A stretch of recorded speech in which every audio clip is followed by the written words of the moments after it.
না ভেঙে হেরিটেজ আকারে রাখা যেত ঢাকা কলেজিয়েট স্কুলের পুরাতন ভবন।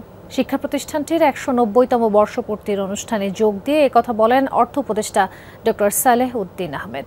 জানান, অন্তর্বর্তী সরকারের মেয়াদকালেই নতুন ভবন নির্মাণ বাস্তবায়নের চেষ্টা করা হবে। এ সময় মাইলস্টোন ট্র্যাজেডিতে নিহতদের প্রতি শ্রদ্ধা এবং আহতদের সুস্থতা কামনা করেন উপদেষ্টা। বাছাইকৃত লাল সরিষার দানা থেকে অত্যাধুনিক কোল্ড প্রেস মেশিনে তৈরি হয় প্রাণ সরিষার তেল, আসল ঝাঁঝে আসল স্বাদে। ভেঙে ফেলা হয়েছে প্রায় ২০০ বছরের স্মৃতিচিহ্ন ঢাকা কলেজিয়েট স্কুল ভবন। নতুন ও বহুতল ভবন নির্মাণেই এ উদ্যোগ জানানো হয়েছিল। তখন হয়েছিল মানববন্ধনও, তবুও রক্ষা করা যায়নি কালের সাক্ষী।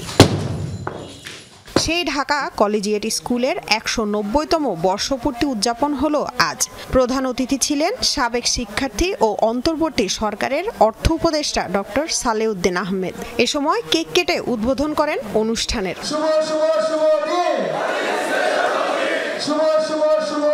সাবেক শিক্ষার্থী হিসেবে নিজের অভিজ্ঞতা আর স্মৃতিচারণ করেন উপদেষ্টা। নিজের পকেট থেকে বিকেলবেলা আমাদের সিঙ্গারা চা বানাতে, এই জিনিসগুলো আমার ভুলব না। এ সময় ঢাকা কলেজিয়েট স্কুলের ভবন ভেঙে ফেলা নিয়ে দুঃখ প্রকাশ করেন তিনি। বলেন, পুরনো এই স্থাপনা হেরিটেজ আকারে রাখা যেত। সিদ্ধান্ত গ্রহীতাদের উপর প্রকাশ করেন বিরক্তি। স্কুলের পুরোনোটা না, দুঃখজনক। এই ধরনের বিল্ডিং কিন্তু ভাঙার ঠিক হয়নি। যখন আমি শুনলাম যে ভেঙে ফেলেছে, এটা অনেকটা আমি যারা প্ল্যান করেছে বা ডিসিশন নিয়েছে বা ইঞ্জিনিয়ারের প্রতি আমার আমি একটু বিরক্ত হয়েছি যে এরকম বিল্ডিংটা না ভেঙে একটা হেরিটেজ হিসেবে রাখা যেত, তার সাতটা করে হয়তো অন্যভাবে করা যেত।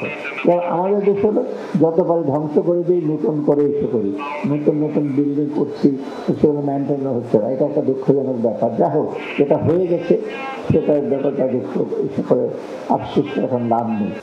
মেয়াদকালে নতুন ভবন নির্মাণ বাস্তবায়নে চেষ্টা করা হবে বলেও জানান অর্থ উপদেষ্টা।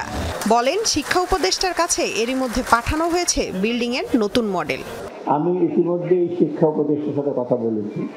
শিক্ষা উপদেষ্টা সেই ডিজাইনটা পাঠিয়েছি।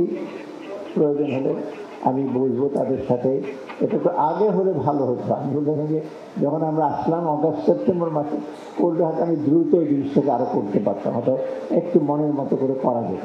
এখন একটা সময়, আমাদের সময় একটু গড়িয়ে এসছে, আপনারা নিজেরা জানেন। এর মধ্যে আমি চেষ্টা করব।